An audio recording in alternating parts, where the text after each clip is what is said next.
शांता सुबह से ही उसके फ्लैट पर आ गई थी। आते ही शांता रमन के बिस्तर में घुस गई। दोनों एक दूसरे की आंखों में आंखें डाले सुख तलाशते रहे। तकरीबन 1 घंटा बीत चुका था।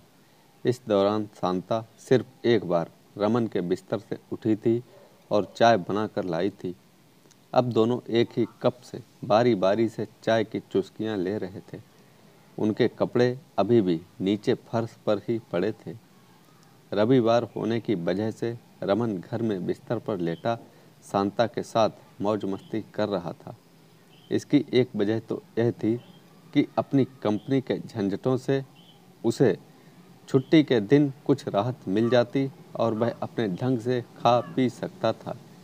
लेकिन इसकी दूसरी और ज़्यादा अहम वजह यह भी थी कि उसे शांता के साथ सारा दिन गुजारने का सुनहरा मौका जो मिल जाता था। कोई दूसरा शख्स रमन और शांता के इस नाजायज संबंध को देखता तो हैरान होने के अलावा रमन की बेवकूफ़ी पर भी उसे कोसता। शांता कोई मॉडर्न या पढ़ी लिखी औरत नहीं थी, बल्कि रमन के घर में काम करने वाली एक नौकरानी थी। दूसरी ओर रमन एक मल्टीनेशनल कंपनी में असिस्टेंट मैनेजर था। रमन की कंपनी के अपने रिहायशी फ्लैट थे, जिनमें कंपनी के दूसरे मुलाजिम भी रहते थे। उनमें से ज़्यादातर शादीशुदा थे और अपने अपने परिवारों के साथ रहते थे। रमन की तरह केवल एक दो मुलाजिम ऐसे थे जो अभी कुंवारे थे और उनको घर की देखभाल के लिए नौकर की ज़रूरत पड़ना लाजमी था। शांता नेपाल की रहने वाली थी। उसका पति उसे अपने साथ कोलकाता ले आया था, जहां पर वह एक कारखाने में बतौर चपरासी नौकरी करता था। उसका नाम जंग बहादुर था। जंग बहादुर वैसे तो शांता से बहुत प्यार करता था, लेकिन उसको रोज़ाना शराब पीने की लत पड़ चुकी थी, जिससे उसका हाथ हमेशा तंग ही रहता था। पैसे की कमी के चलते शांता और जंग बहादुर का अक्सर झगड़ा होता था। इसलिए शांता ने शहर की इस अफसर कॉलोनी के कुछ घरों में बतौर नौकरानी काम करना शुरू कर दिया था। शांता खूबसूरत तो थी ही, उसका मिजाज भी बहुत अच्छा था। इसलिए रमन की कॉलोनी के सभी लोग उसको अपने परिवार के एक सदस्य की तरह ही समझते थे। रमन के साथ शांता के रिश्ते मालिक और नौकरानी के ना रहकर पति पत्नी जैसे कैसे बन गए, इसकी भी एक अलग ही कहानी है। दरअसल जब शांता ने रमन के फ्लैट पर काम करना शुरू किया था, तो शुरू में तो उनके संबंध मालिक और नौकरानी जैसे ही थे। लेकिन शांता के खूबसूरत चेहरे में पता नहीं रमन को क्या नज़र आया कि जब वह उसके घर में काम कर रही होती तो वह चोरी से उसके अंगों को देखा करता था। शांता भी रमन के इस झुकाव से बेखबर नहीं थी। कई बार जब वह रमन को कनखियों से उसे ताड़ते हुए देखती तो वह धीरे से मुस्कुरा देती थी। इसका नतीजा यह निकला कि उन दोनों में अक्सर हंसी मजाक होता रहता था। रमन ने अपने फ्लैट की डुप्लीकेट चाबियां तक शांता को सौंप दी थीं। वह अपनी मर्जी और समय के मुताबिक आती और घर का काम करके चली जाती थी। बात यहाँ तक रहती तो ठीक थी, लेकिन चक्कर कुछ ऐसा चला कि उन दोनों की दूरियां और ज़्यादा मिटती गईं और वे एक नाजायज रिश्ते में बंध कर रह गए थे। इस नाजायज रिश्ते का कोई नाम नहीं था, पर वे दोनों इससे दूर भागने के बजाय अपनी ज़िंदगी का अहम हिस्सा समझने लगे थे। इस रिश्ते की बुनियाद उस दिन से शुरू हो गई जब शांता ने रमन से उधार लिए 500 रुपये वापस करने चाहे।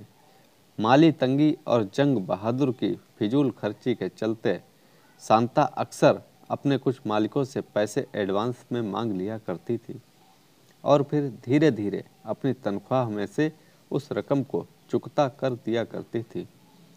रमन से भी उसने कई बार पहले भी पैसे उधार लिए थे और अपनी सुविधा के मुताबिक लौटा दिए थे, लेकिन इस बार जब शांता ने पैसे लौटाने चाहे तो रमन ने उसे मना कर दिया।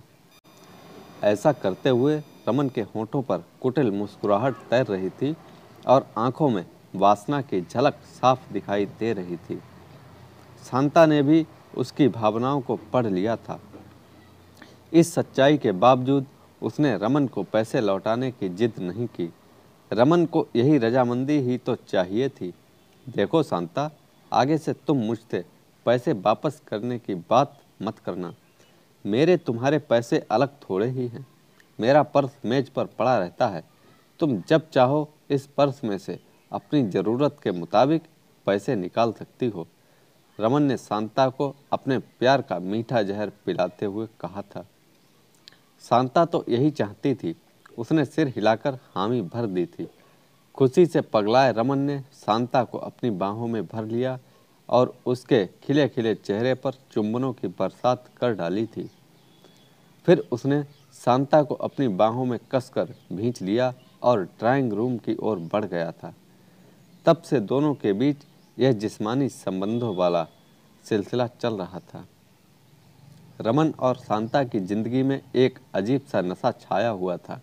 शांता तो यह भूल ही चली थी कि जंग बहादुर उसका पति है। दूसरी ओर रमन ने भी कुछ महीने पहले अपनी ही कंपनी की दिल्ली में काम कर रही एक मुलाजिम निशा से अपनी मां की मर्जी से सगाई की थी। सगाई होने के कुछ दिन बाद तक तो रमन का निशा के प्रति झुकाव ठीक ठाक रहा, लेकिन अब वह कई महीनों से निशा से बिल्कुल कट गया था। निशा ने उससे कई बार फ़ोन पर इस बदलाव की शिकायत भी की थी और शादी की तारीख तय करने के लिए कई बार कह चुकी थी, लेकिन रमन पर निशा की शिकायतों का कोई असर नहीं था। वह तो शांता के संगमरमरी जिस्म की जंजीरों में पूरी तरह से कैद हो चुका था। आज छुट्टी थी, इसलिए तय कार्यक्रम के मुताबिक शांता सुबह से ही उसके फ्लैट पर आ गई थी। आते ही शांता रमन के बिस्तर में घुस गई। दोनों एक दूसरे की आंखों में आंखें डाले सुख तलाशते रहे। तकरीबन 1 घंटा बीत चुका था। इस दौरान शांता सिर्फ एक बार रमन के बिस्तर से उठी थी और चाय बनाकर लाई थी।